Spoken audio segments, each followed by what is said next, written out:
Assalamualaikum warahmatullahi wabarakatuh. Saya Anji Sarasrianti dari kelompok 1 ingin membacakan hasil diskusi dari kelompok kami, yaitu adopsi dan difusi inovasi penyuluhan. Adopsi suatu inovasi adalah suatu proses di mana seorang petani memperhatikan, mempertimbangkan, dan akhirnya menerima atau menolak suatu inovasi. Adopsi dalam kaitannya dengan penyuluhan kehutanan adalah suatu proses yang terjadi pada pihak sasaran, petani, dan keluarganya. Sejak sesuatu hal diperkenalkan sampai orang tersebut menerapkan atau mengadopsi hal baru tersebut. Tahapan seseorang bisa mengadopsi inovasi adalah sebagai berikut. 1. Tahap kesadaran, awareness. Sasaran mulai sadar tentang adanya inovasi yang ditawarkan oleh penyuluh. 2. Minat, interest. Seringkali ditandai oleh keinginannya atau bertanya untuk mengetahui lebih banyak tentang segala sesuatu yang berkaitan dengan inovasi yang menawarkan oleh penyuluh. 3. Penilaian, evaluation.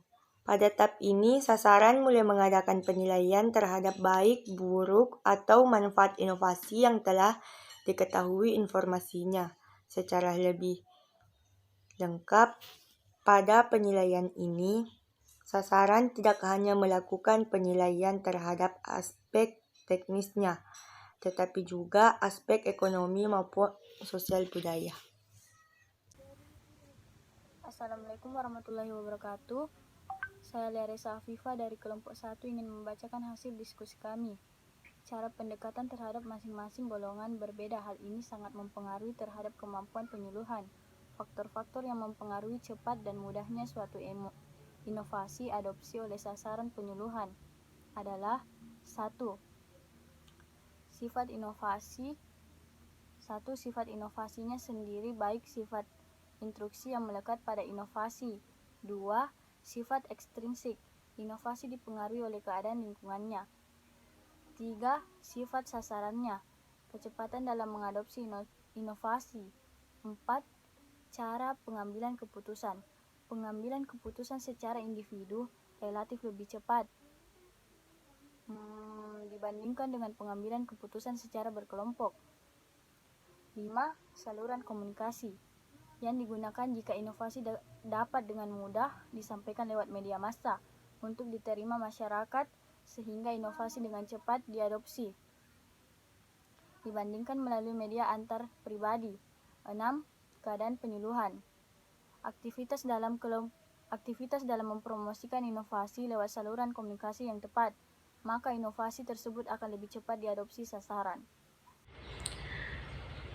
Perkenalkan, nama saya Vina Walaida.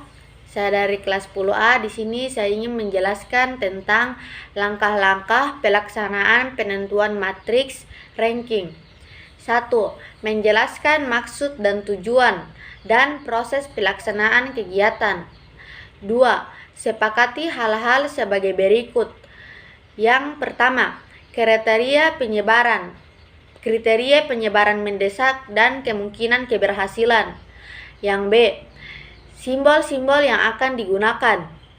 C, cara melakukan penilaian atau Mi-score 1-5. Yang ketiga, membuat bagan bersama masyarakat. Yang keempat, sepakati pemberian nilai untuk masing-masing kriteria. Yang kelima, jumlah nilai dari semua kriteria untuk masing-masing topik. Penjumlahan.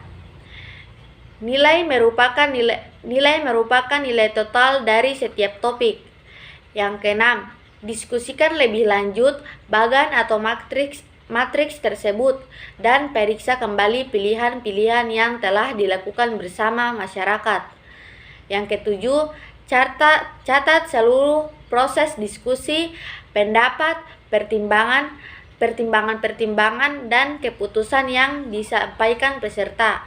Yang kedelapan, cantumkan nama atau jumlah peserta diskusi pertemuan dan nama pemandu. serta tempat tinggal dan tanggal pelaksanaan diskusi. Sekian dari saya, wabillahi taufiq wal hidayah. Assalamualaikum warahmatullahi wabarakatuh. Baiklah, nama saya Namira. Di sini saya akan menjelaskan mengenai perbedaan antara proses difusi inovasi dengan proses adopsi inovasi. Proses difusi inovasi adalah perembasan atau penyebaran inovasi dari satu individu yang telah mengadopsi ke individu yang lain dalam sistem sosial masyarakat sasaran yang sama. Perbedaan proses difusi inovasi dengan proses adopsi inovasi adalah: A. Proses difusi inovasi adalah sumber informasi berasal dari dalam sistem sosial masyarakat sasaran. B. Proses adopsi inovasi membawa inovasinya berasal dari luar sistem sosial masyarakat sasaran. Assalamualaikum warahmatullahi wabarakatuh. Perkenalkan, nama saya Nada Syam dari kelompok 1. Saya akan membacakan tentang penyuluhan. Dalam konteks penyuluhan, komunikasi dikatakan aktif apabila makna pesan yang disampaikan oleh penyuluhan dimaknai relatif sama yang diterima oleh masyarakat, sehingga tindakan masyarakat sesuai dengan yang dikehendaki oleh penyuluhan. Agar komunikasi menjadi efektif, ada hukum yang dinamakan RACH, yaitu respect, empathy, audible, clarity, dan humble.